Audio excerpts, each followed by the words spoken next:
So good morning everyone, and thank you very much for organizing this event on Erasmus Plus Teacher Academies. My name is Tapio Säävälä, and I work for the European Commission currently on teacher education and teachers and school leaders and this kind of, let's say, work related to European policies.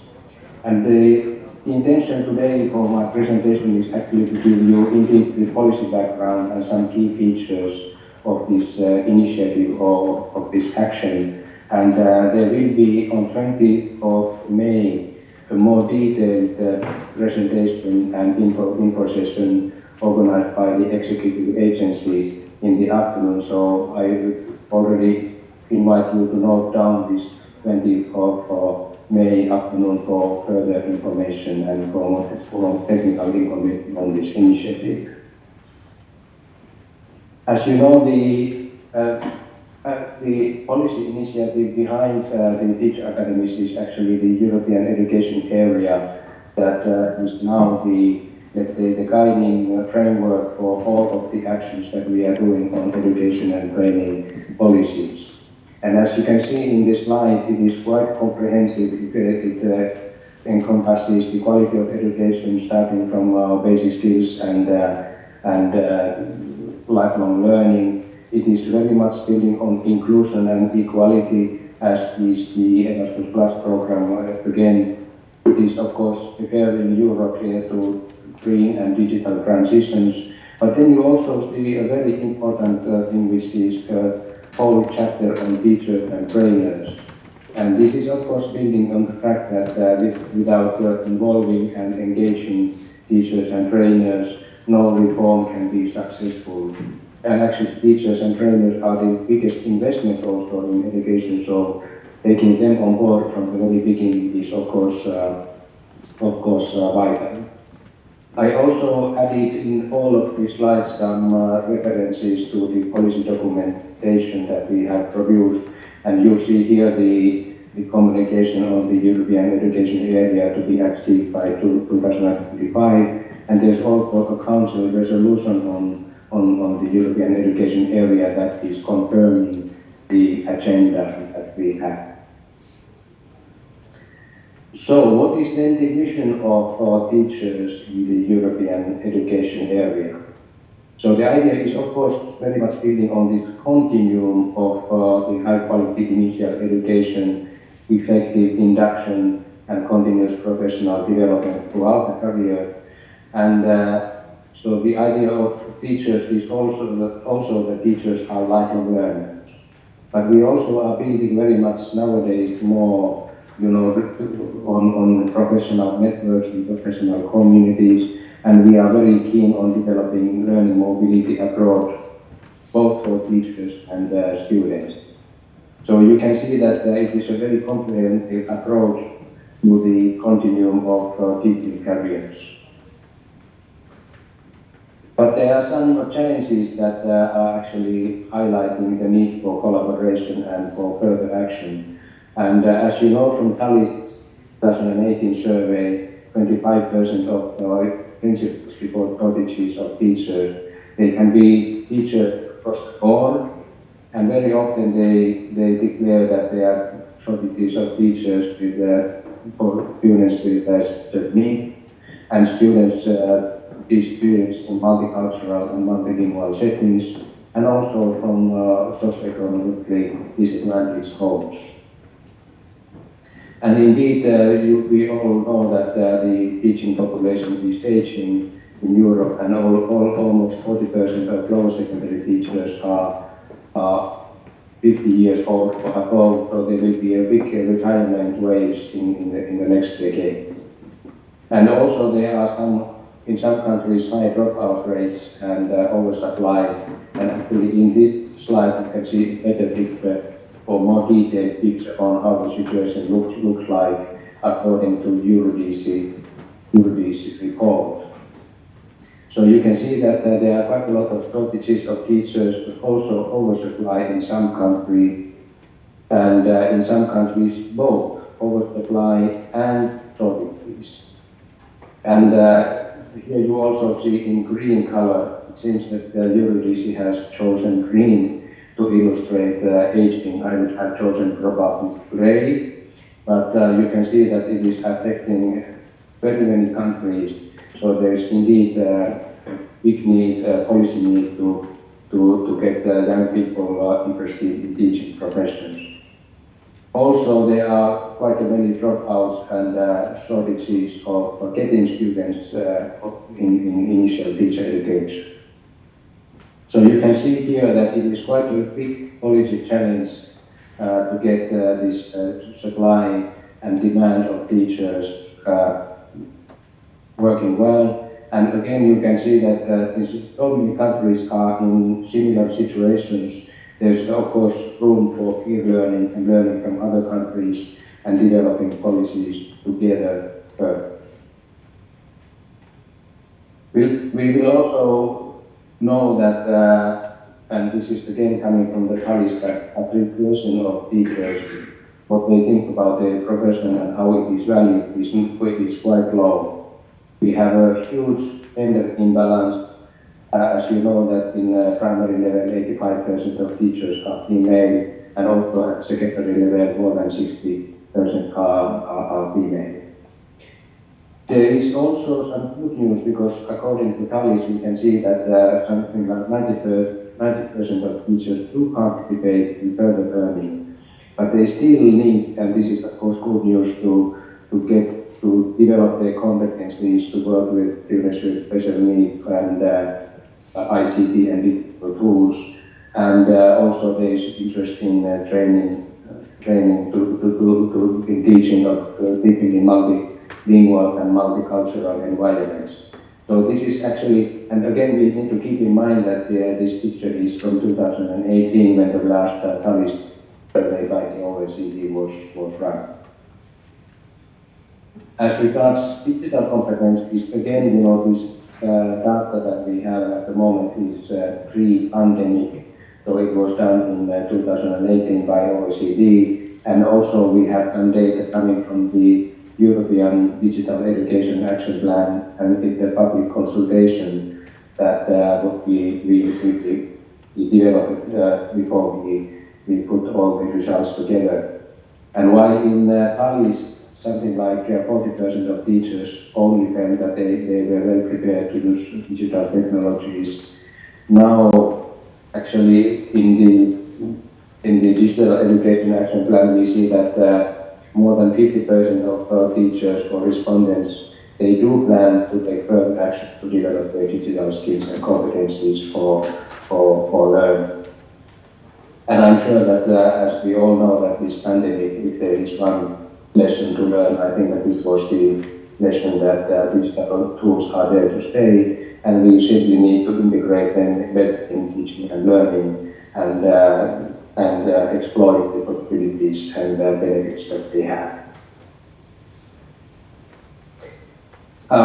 Again, related to this teachers' professional development during their careers, the UNDC data shows quite nicely that in most of the countries, the professional development plan in schools is compulsory.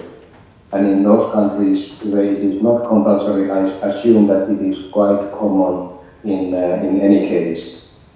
And I think that this is something that I personally would highlight as a key for the development of education now and in the future, because there are so lot of questions arising from this development plan. For instance, that who defines and how the learning needs of individual teachers and the collective learning needs in the school community. And again, if we want to promote schools becoming learning communities, and again, when we want to promote in transversal key competencies, those competencies that are developed in the school community rather than by individual subjects, I think that this is a very important question on how this development plan is designed, how it is conducted, how to use the results, and how to make sure that teachers get the agency as well as the students in this whole process. So I think that we could spend a day discussing this issue, but I'm afraid that I need to give an overview and go a bit further. So, teachers' mobility, as I mentioned before, this is one of the priorities at the moment in our policies. And again, from the tablet, we can see that something like 40% of teachers in the EU have been abroad, and there is some increase compared to Tali's 2013. And but we also see that it's mostly language teachers that take part in mobility actions, which is good. Some people, of course, say that if 70% of teachers of languages do take part, there is 1/3 that do not take part. And what is then the issues related to that? And we also see that teaching is not yet very common. Something like 30% of mobilities are related to teaching. And we know the benefits of teacher mobility for language learning, for cultural understanding, for reflecting, different educational systems and learning new teaching competencies. And again, this idea of networking and creating professional contacts across borders is something that teachers themselves systematically refer to as benefits for their careers. In many cases, the obstacles relate to funding, rules. We have been speaking quite a lot about this idea of mobility windows, whether those teacher training institutions or other institutions could create some, let's say, weeks or months where mobility could take place both by hosting and receiving organizations so that it would be better synchronized. But of course, it's quite tricky because most of the institutions and universities are so autonomous, so it again requires a little bit of policy steering to make this happen. A big thing is, of course, recognition of the learning outcomes gained abroad, and this is something that we are now planning to renew a council recommendation or proposal for a council recommendation on student and teachers' mobility, which should come in a couple of years. And there we try to put together the knowledge that we have together with member states on how to make mobility a kind of integral part of teachers' initial training and career development.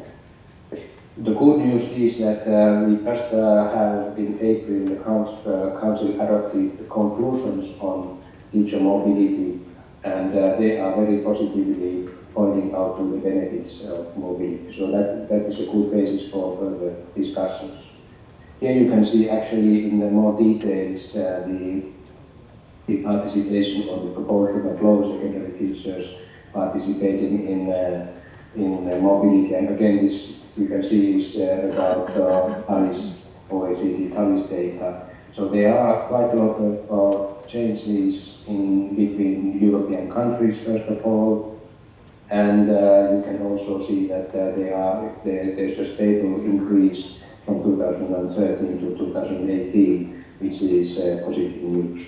I also added here the link to the Council conclusions on teacher mobility that were just adopted during the French presidency.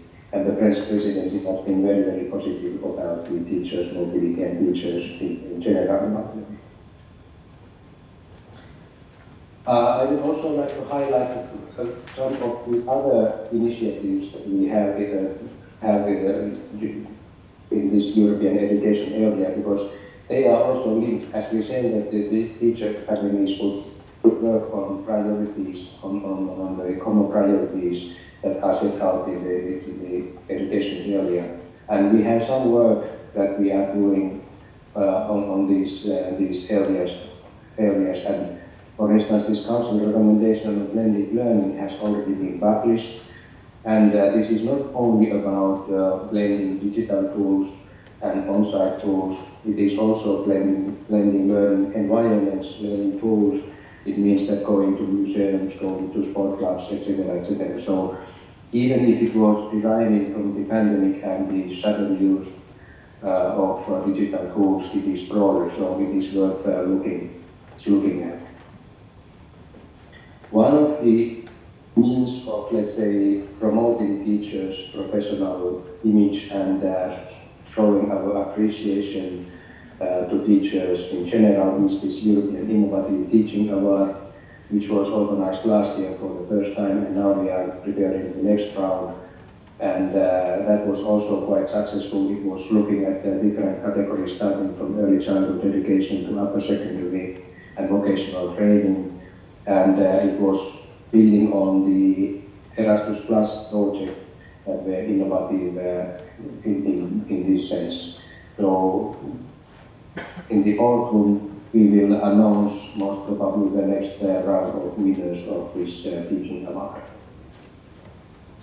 You may remember the SEPIE for schools that was measuring, or let's say letting schools to self-evaluate their maturity for using digital tools. And now, quite recently, we published the SEPIE for teachers, which is a tool for teachers, to go through a questionnaire and get an idea that, okay, what kind of digital competencies they already have and what they should probably further develop. And again, this is something that will help them to plan their professional development further. Both of these selfies have been very, very successful and popular, and you can imagine that it gives a kind of very good idea. For instance, if you are running a school or you are supporting a school to develop their digital competencies or digital approaches, these tools may be a good starting point for further development. Further, to support the green transition, there will be a learning for council recommendation, or we are finalizing a proposal for a council recommendation for learning about environmental sustainability. And this will be also accompanied by a competence framework.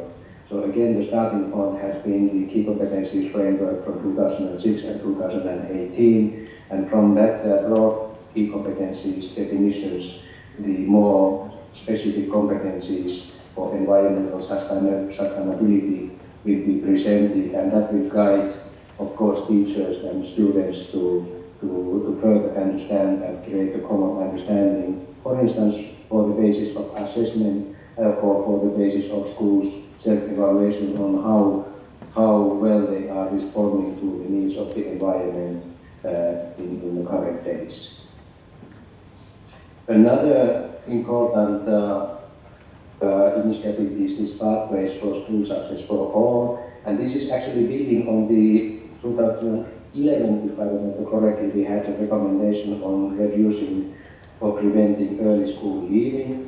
And this is a bit of building on this with the idea of creating national and local and regional monitoring of the success of schooling, creating prevention mechanism, and then if dropouts happen, to create and develop effective intervention measures, and if needed, of course, compensation measures. And this will be also looking at the acquisition of basic skills, and also to look at the well-being of teachers and students, because well-being is, of course, that we need very much to this success, first of all, and to the, let's say, motivation to stay and complete studies, upper secondary studies at least. Finally, there is a kind of initiative that we have also launched, which is to support the development of national career frameworks. And this is again linked to the idea of making teaching professions more attractive and making this profession, let's say, more diverse.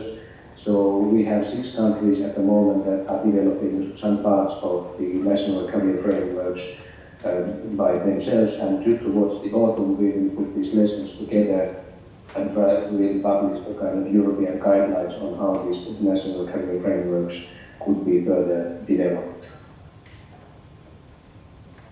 So, with this longish introduction, we come to the Erasmus Plus Teacher Academies, and indeed, as was explained already, it is a new action in Erasmus Plus program. And the idea is indeed to create networks of initial teacher education and continuous teacher professional development providers with other relevant stakeholders together to develop teacher education further.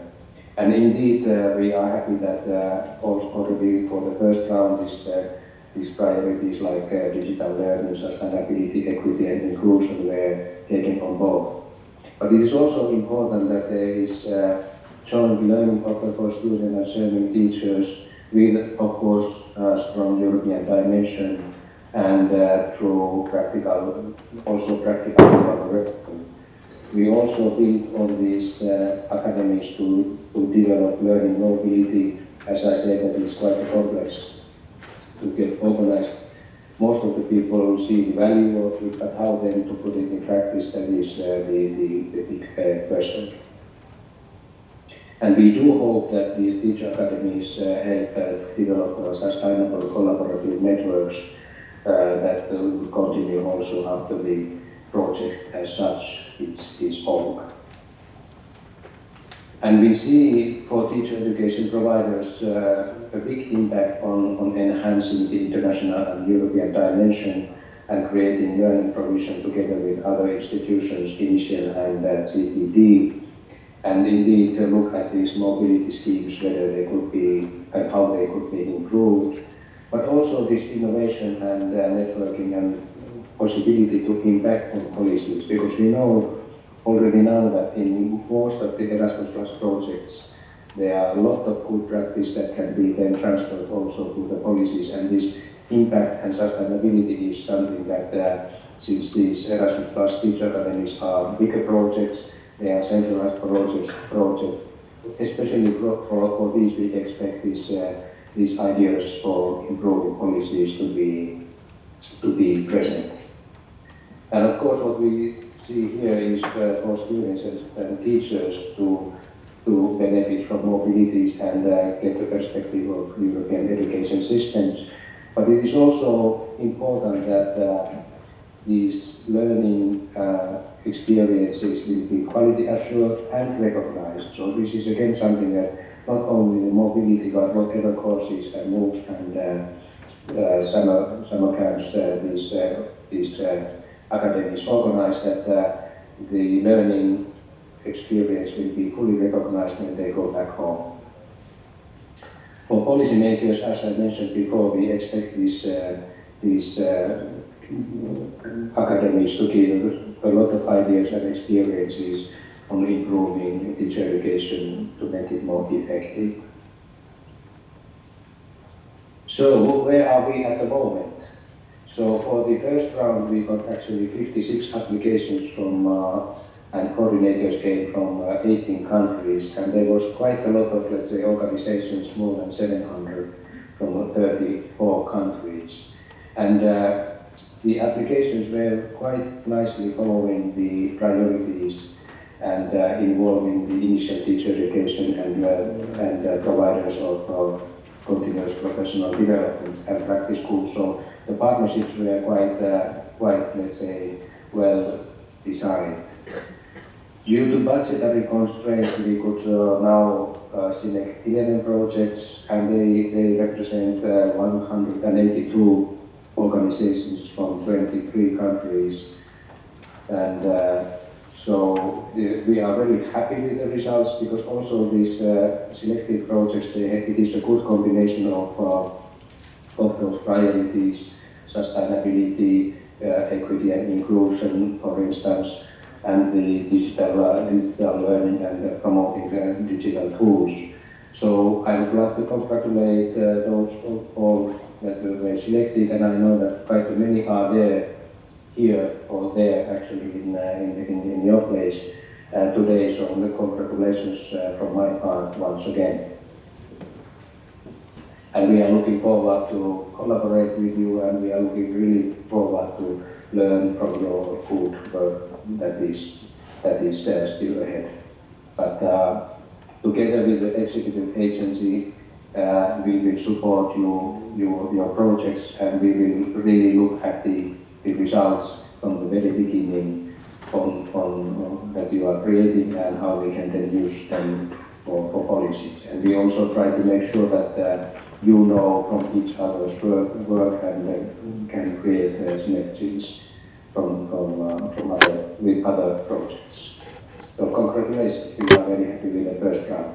And for this round we have a little bit of increased budget, so we are looking forward to indicatively select 15 projects for the next round.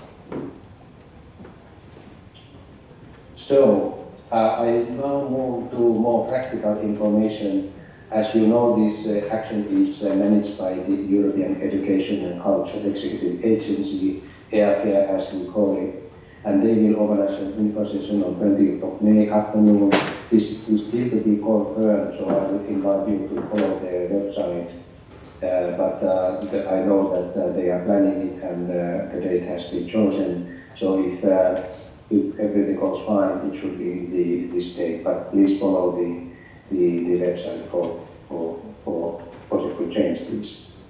I also put here the call for proposals, the program guide, which defines the call for proposals very clearly. Annual work program is a bit more generic, but all the actions are defined there. We have a nice brochure also on Teacher Academies, and then the executive agency is now using this, and the whole commission, by the way, this funding and tender opportunities portal, and all the practical application of the processing applications will be done in that tool. So again, and if you have any questions, the executive agency has actually a functional mailbox, and I invite you to ask all the questions there, because since they are responsible for the call, they will give the answers that then hold in the future. So, ladies and gentlemen, I think that it's time for a bit of homework, if I may say so. There's a lot of information that I invite you to get familiar with. For instance, this communication that I mentioned at the beginning of the European education area. There are council conclusions from the Croatian presidency of 2020 and a council resolution on the European education area that confirms the work program for us. The digital education action plan is of course one of the key documents as well.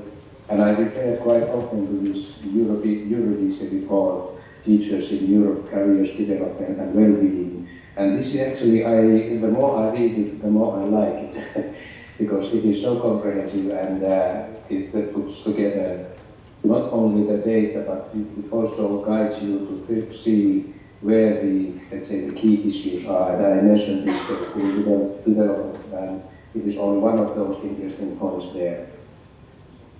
We also published annually this education and training monitor, and those two are quite a lot of focusing on teachers and give a good let's say, overview on what is happening in that front. Finally, there is this policy guide to improve this support for teachers and school leaders. This is based on the working group on schools that was working until last year, and we have published the report in the school education gateway that again is an example of a website or a portal where we have a lot of information available. So, ladies and gentlemen, I think that I should finish here, but if there are any questions, I'm happy to try to answer them. And I would really like to sum up by saying that, as you can see, that there are quite a lot of common challenges between European countries. There are quite a lot of data available, not always up to date, but again, you know, it gives a good picture of where the problems are and how the solutions, or where solutions are needed. We have a very good spirit of collaboration between European countries in education. We have a very good network of national agencies, and the Spanish National Agency is one of the examples, and this even is one of the examples of this very good and effective work that they are doing. And we have the executive agency supporting these projects as well. So the question is that how do we start? Thank you very much. I will now stop presenting.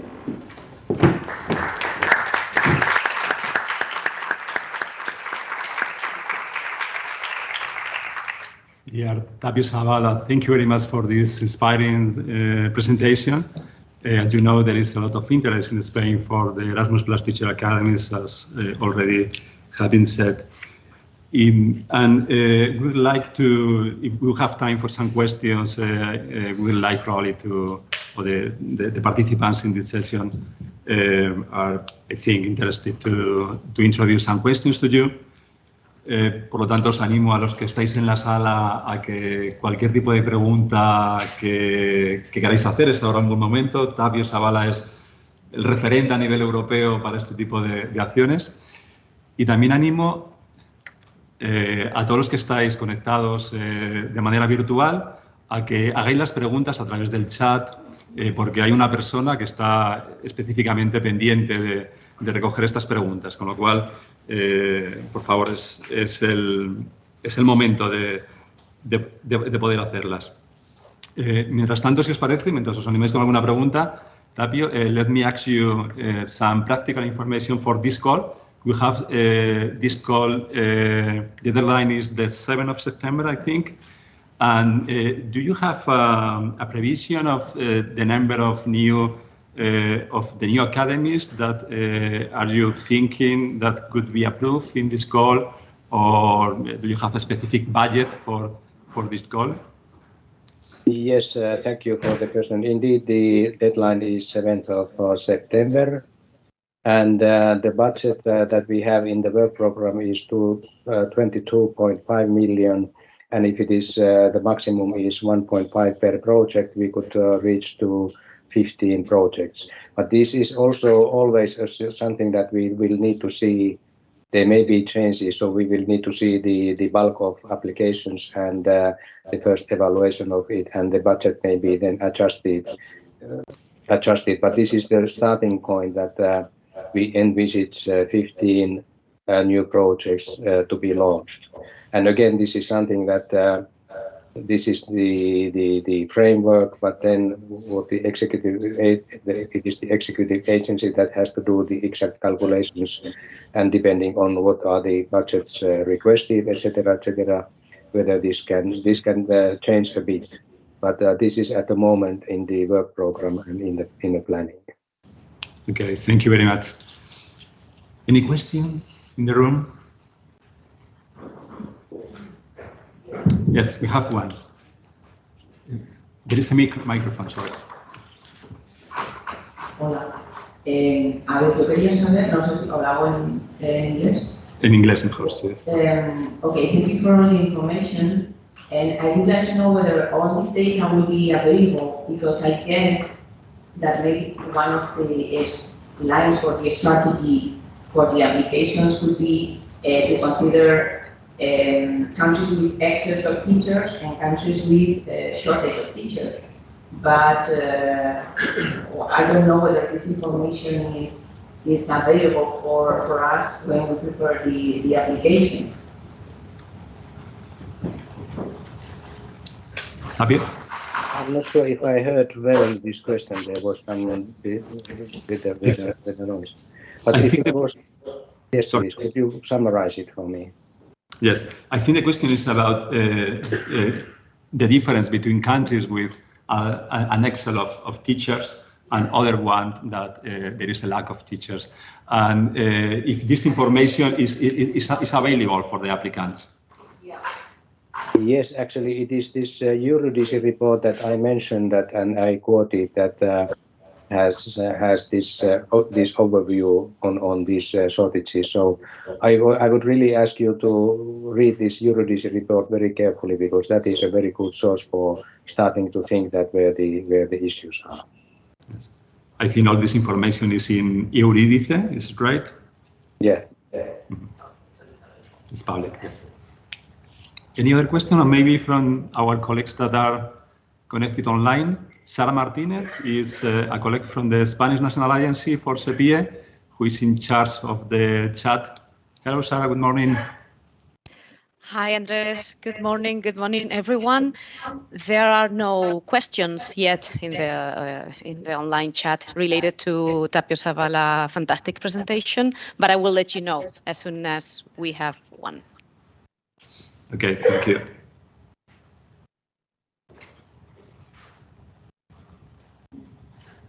Any other comment or question? Yes, there is another one here in the room.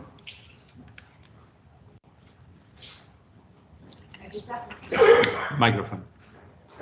English? English?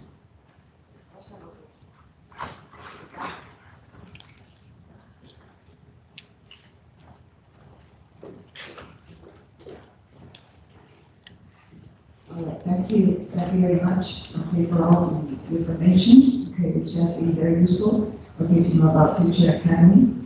And one of the questions I would really like to ask is whether one university can participate in more than one program.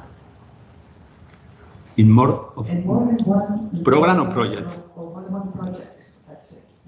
Okay. Have you listened to the question, Tapio? Yes, and I start to feel a bit of insecure now because these are typically the questions that I would ask the executive agency, and I would ask this person to keep the question and either send an email to this functional mailbox of the executive agency or participate in this info session on 20th of May.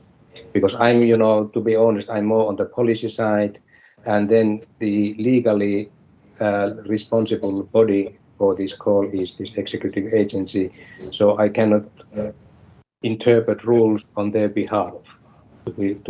I may sound a bit like a politician, but I would leave the question to the agency, if it is okay.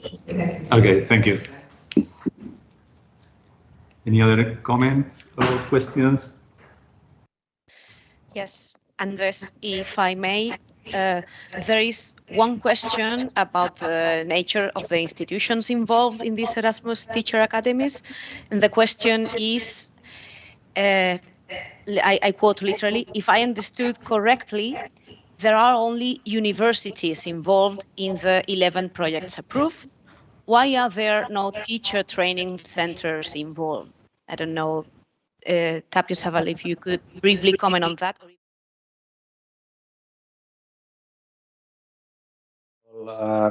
The eligible organizations are very clearly defined in this document in the program guide where the whole action has been described. And indeed, there are universities, it refers to the teacher training institutions, initial and continuous. It refers to the ministries, and it also refers to the training schools. So there is a very clear definition in the text of the call on what are the eligible organizations and what is the minimum participation of them. So I would invite to look at this, click the link of the program guide, and there you can see the exact minimum requirement, and also that what relates to the countries that are involved. We speak about Erasmus Plus program countries, and they are also very clearly defined in this program guide. So that is the key reference. And again, if there are any doubts of if you, for instance, plan to have an organization that you are not sure whether it is eligible or not, then again, better to contact the agency in advance. Okay, thank you. I think the question is regarding in Spain, this kind of institution, the Teacher Inactive Training Center, is very active in continuous training for teachers and developing of new methodologies and these kind of things. So, okay, I think the question is about that, but yes, it is clear that in the program guide, all this information is real open to a very wide group of different institutions in education. Any other question? Yes.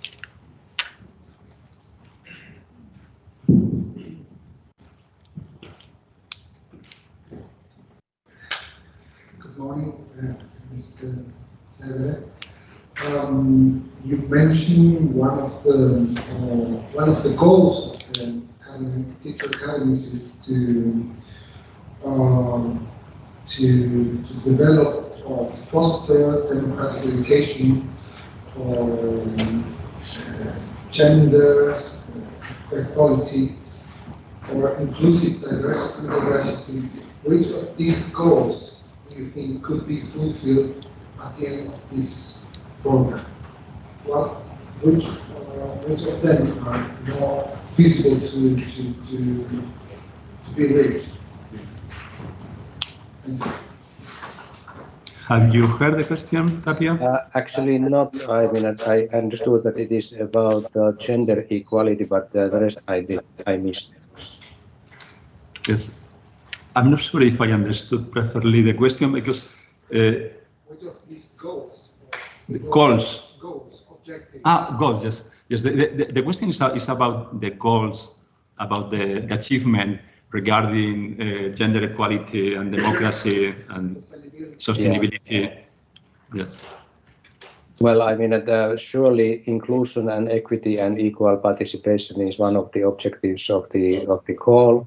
And then also in the program guide, when you read the document, you can also see the award criteria, and you can see that how the award criteria applies to this gender equality. But this is of course one of the priorities that is mentioned there.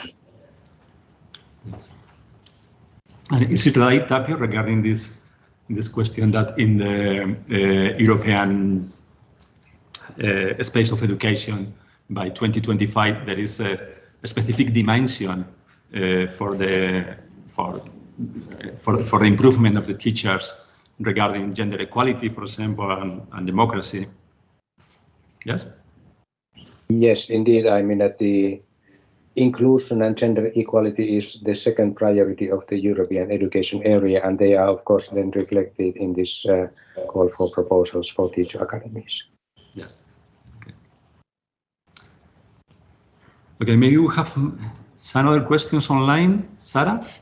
Yes, Andres, there is a question regarding the approximate average number of partners in the projects approved in the last. That is a good question. That is a good question. They are, first of all, they are far more many than the minimum. So I have not the figure now on the top of my head, but I would say that probably we can communicate that later, and at least at the event of the executive agency we will come back to this. Sure. Okay, thank you. But basically, I can say that we were happy with the result also in terms of number of participants, and the minimum is really a minimum.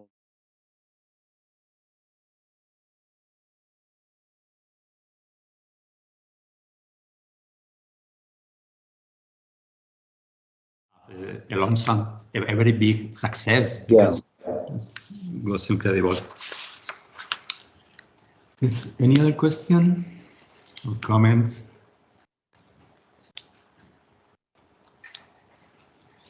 Do we have more questions online, Sarah?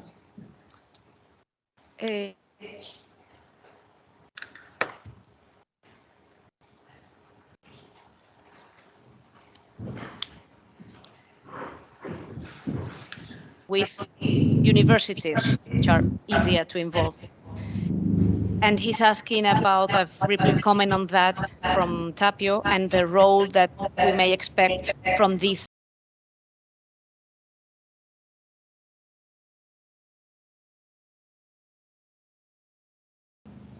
Yes, if I understood correctly, first of all, I could say that both initial teacher education providers and the providers of continuous professional development have to be part of the project and of the application, and there's minimum also for those. And then, of course, what are then the roles of different institutions or organizations taking part?